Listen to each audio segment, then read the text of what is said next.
Comme chaque année, le salon Autonomie rassemblait à la Grande Halle de la Villette à Paris les professionnels des nouvelles mobilités. Lors de cette édition 2018, Zéro Tracas s'est intéressé aux poids lourds du cyclisme, les vélos cargo. Alors c'est quoi? C'est une grande famille de vélos pour tout ce qui va être vélo de charge, donc de transport. Ça peut être des biens, des objets, des personnes. Donc c'est des vélos qui vont être sur 2 ou 3 roues, les biporteurs ou les triporteurs. Dans les triporteurs, ça va être souvent 2 roues à l'avant et 1 à l'arrière.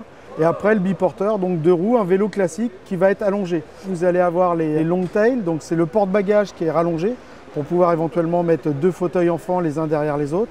Et les long john qui vont être rallongés sur l'avant, donc la roue avant va être excentrée avec un système qui va vous permettre de mettre la roue avant en relation avec le guidon.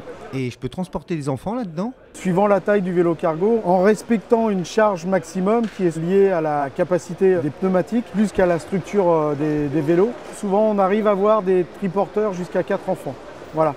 Et les conditions de sécurité, c'est souvent obligation de les attacher. Alors il y a le casque qui est obligatoire pour tout enfant de moins de 12 ans. Et après, avec des ceintures de sécurité, 2 ou 3 points. Pour l'instant, il n'y a pas encore de normes définies complètement à ce sujet. On restera donc prudent, surtout avec des enfants devant. Mais on peut trimballer tout un tas d'autres choses. On a un ostéopathe, des coursiers, des plombiers, des footbikes aussi. Donc on peut tout transporter à vélo. Tout est possible à vélo. Et jusqu'à quelle charge? En fait, il est question de volume et il est question de poids.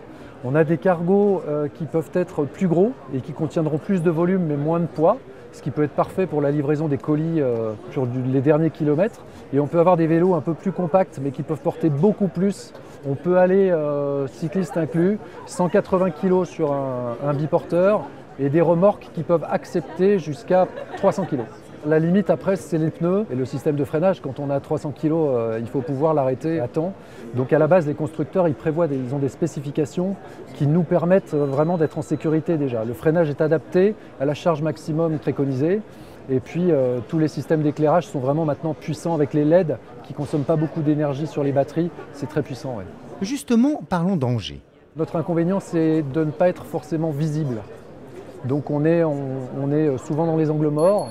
Le fait qu'on se faufile, le fait qu'on soit dans la circulation est plus dangereux. Après, le danger, il est principalement aussi la nuit, où là, on doit veiller à avoir une visibilité parfaite, aussi bien à l'avant qu'à l'arrière et sur les côtés.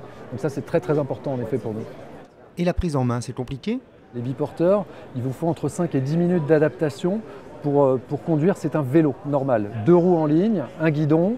On est au début légèrement perturbé par peut-être la taille qu'on a devant le vélo, on n'est pas habitué à ça. Mais au bout de 5 minutes, ça fonctionne et on est opérationnel. Il y a un truc qu'il faut savoir, c'est qu'il ne faut pas regarder sa roue avant, qu'il faut regarder où on a envie d'aller, mais ça c'est vrai quand on fait du ski, c'est vrai quand on fait de la moto. Le triporteur, c'est une conduite un peu plus particulière qui nécessite un tout petit peu plus d'adaptation. En fait, ce qu'il faut surtout savoir, c'est rester très prudent à partir du moment où il est chargé et pas chargé.